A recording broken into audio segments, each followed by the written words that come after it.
যদি না ঘুমিয়ে থাকতে না পারে মানে সে ঘুমের মুখাপেক্ষী, না খেয়ে থাকতে না পারে মানে খাওয়ার মুখাপেক্ষী, না খেলে মরে যাবে। পেশাব পায়খানা না খেলে যদি থাকতে না পারে তার মানে পেশাব পায়খানার মুখাপেক্ষী। আর আল্লাহ, আল্লাহু লা ইলাহা ইল্লা হুয়াল হাইয়ুল কাইয়ুম, আল্লাহ হচ্ছেন ওই সত্তা যিনি চিরঞ্জীব, চিরস্থায়ী। ওই বাবা কি চিরঞ্জীব চিরস্থায়ী না? মরবে, মরবে। লা তাখুযুহু সিনাতুন ওয়ালা নাওম, আল্লাহকে তন্দ্রা নিদ্রা স্পর্শ করে না, আল্লাহকে ক্লান্তি স্পর্শ করে না।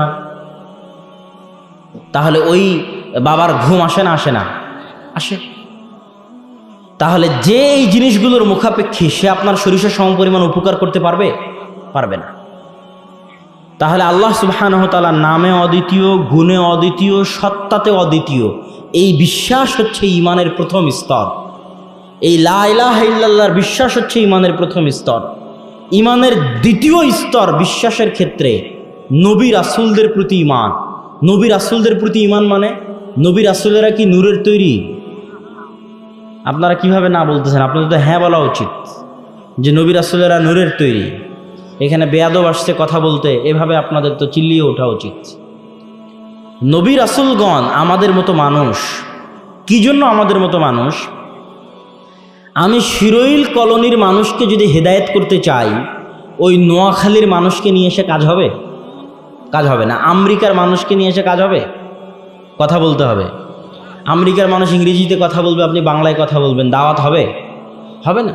শিরোইল কলোনির মানুষকে হিদায়ত করতে হলে শিরোইল কলোনির মধ্যে থেকে একটা মানুষকে বের করতে হবে, যাকে আমি দিন ধর্ম শিখিয়ে তারপরে পাঠাবো, সে তখন তাদের মধ্যে দাওয়াতি কাজ করবে। তো আল্লাহ সুবহানাহু ওয়া তাআলা হচ্ছেন হাকিমুন আলিম। তিনি মানুষকে হেদায়েত করবেন আর মানুষের মধ্যে পাঠাবেন ফেরেশতা। মানুষকে হেদায়েত করবেন আর পাঠাবেন এমন ব্যক্তি যার চাল চরিত্র মানুষের মতো নয়, তাহলে মানুষ শিখবে কি? কথা মনে হয় বুঝাতে পারি না। যার চাল চরিত্র, যার স্বভাব মানুষের মতো, মানুষ তার কাছ থেকেই শিখতে পারবে। যে মানুষের মতো খায়, মানুষ তার কাছে শিখতে পারবে খেতে হয় কিভাবে।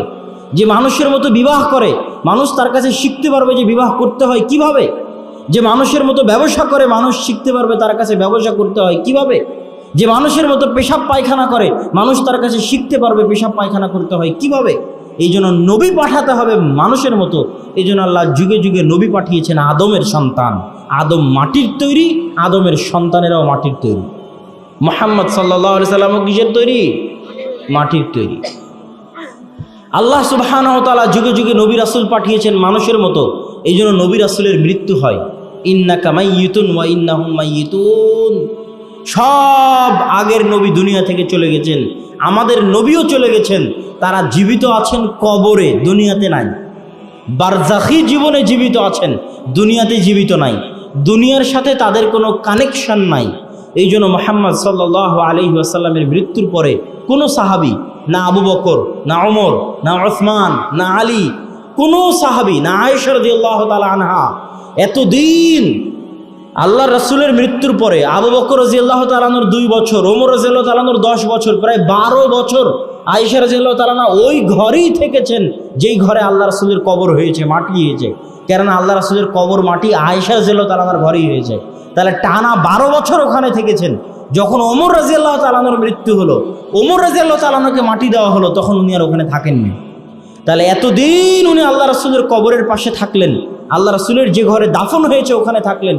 কেউ দেখাতে পারবে না যে একটা দিন আয়েশা রাদিয়াল্লাহু তাআলা আনহা আল্লাহ রাসূলের সাথে কথা বলেছেন, আল্লাহ রাসূলের উসিলা দিয়ে কিছু চেয়েছেন, আল্লাহ রাসূলের কবরের দিকে সিজদা দিয়েছেন, আল্লাহ রাসূলের কবরের কাছে হাত পেতে কিছু চেয়েছেন, আল্লাহ রাসূলকে কিছু বলেছেন যে আপনি একটু আল্লাহকে বলেন এটা করে দেওয়ার জন্য। এরকম কোনো নজির, কোনো উদাহরণ পৃথিবীর ইতিহাসের কেউ দিয়ে দিতে পারবে না। জাল, জয়ীফ, মিথ্যা, ভণ্ড কোনো উদাহরণ নাই। তার মানে আয়েশা রাদিয়াল্লাহু তাআলা আনহা দোয়া করতেন কার কাছে? সিজদা করতেন কার কাছে? আল্লাহর কাছে। তার মানে আল্লাহ রাসূল যেহেতু দুনিয়া থেকে চলে গেছে, তার সাথে কোনো যোগাযোগ আর নাই।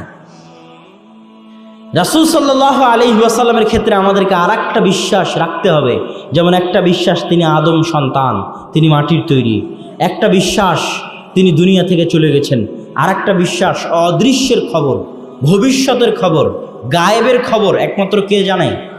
আল্লাহ সুবহানাহু ওয়া তাআলা জানে। দুনিয়ার কেউই অদৃশ্যের খবর জানে না। স্বয়ং মুহাম্মদ সাল্লাল্লাহু আলাইহি ওয়াসাল্লামও অতটুকুই অদৃশ্যের খবর বলতে পারেন যতটুকু আল্লাহ তাকে জানান। আর যতটুকু আল্লাহ তাকে জানান না ততটুকু মুহাম্মদ সাল্লাল্লাহু আলাইহি সাল্লাম বলতে পারেন না। আল্লাহ তাকে কিয়ামতের খবর জানাননি, এই জন্য উনি জানতেন না যে কবে কিয়ামত হবে। কবে কিয়ামত হবে এটাকে আল্লাহ রাসূল জানতেন না। তাহলে আজকের আমার আপনার মতো মুফতি কিভাবে বলে দিবে যে 2021 সালে ইমাম মাহদি আসবে, 2023 সালে কিয়ামত হবে? এটা সব কি ডাহা, মিথ্যা কথা, এটার কোনো ভিত্তি নাই। সুতরাং সম্মানিত উপস্থিতি, আমাদের ইমানের দ্বিতীয় বিষয় হচ্ছে কিসের প্রতি ইমান? নবীদের প্রতি ইমান। নবীদের প্রতি ইমানকে আমাদের মজবুত, ক্লিয়ার এবং পরিষ্কার করতে হবে। 3 নম্বর ইমান হচ্ছে ফেরেশতাদের প্রতি ইমান। ফেরেশতাদের প্রতি ইমান কি? আমরা কি কেউ বিশ্বাস করি ফেরেশতা আছে? কেউ বিশ্বাস করি না। আল্লাহর ওয়াস্তে কেউ বিশ্বাস করে না যে ফেরেশতা আছে, কিন্তু ফেরেশতা কিন্তু আছে। দুটো জিনিসের প্রতি ইমান আপনার জীবন পরিবর্তন করে দিবে। মজবুত ইমান, এক শয়তানের প্রতি আর এক ফেরেশতার প্রতি। কেউ বিশ্বাস করে না যে শয়তান আছে, আর কেউ বিশ্বাস করে না যে ফেরেশতা আছে। সবাই এমনি বলে যে বিশ্বাস করি ফেরেশতা আছে, এমনিই বলে যে বিশ্বাস করি শয়তান আছে।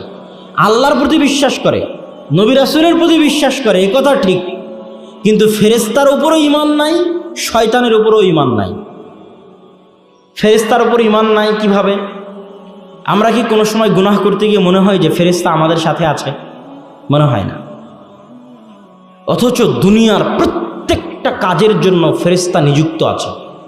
এখানে ক্যামেরা ধরার লোক আছে, মাইক ঠিক করার লোক আছে, লাইটের লোক আছে, প্যান্ডেলের লোক আছে, নাস্তার লোক আছে, সাউন্ড বক্সের লোক আছে, স্টেজের লোক আছে, আমাকে আনার লোক আছে, আমার সাথে যোগাযোগের লোক আছে, আপনাদের সাথে যোগাযোগের লোক আছে, খাবার রেডি করার লোক আছে। তাহলে একটা ছোট্ট প্রোগ্রামে যদি এত কাজ লাগে, গোটা পৃথিবী চালাতে কত কাজ লাগে? গোটা পৃথিবী চালাতে কত কাজ লাগে? প্রত্যেক সেকেন্ডে লক্ষ লক্ষ মানুষের জান কবজ করা লাগতেছে, এটা কি কাজ নয়? কত বড় কাজ! প্রত্যেক সেকেন্ডে কোটি কোটি মানুষের জান কবজ করতে হচ্ছে, প্রত্যেক সেকেন্ডে কোটি কোটি নতুন বাচ্চা জন্ম দিতে হচ্ছে, প্রত্যেক সেকেন্ডে কোটি কোটি মানুষের খাদ্যের ব্যবস্থা করতে হচ্ছে, প্রত্যেক সেকেন্ডে কোটি কোটি মানুষ অ্যাক্সিডেন্টে পড়তেছে, অ্যাক্সিডেন্ট থেকে রক্ষা পাচ্ছে, রক্ষা করতে হচ্ছে, অ্যাক্সিডেন্টে পড়তে হচ্ছে, পড়াতে হচ্ছে। প্রত্যেক সেকেন্ডে লাখ লাখ জায়গায় বৃষ্টি হচ্ছে, বৃষ্টি বর্ষণ করতে হচ্ছে।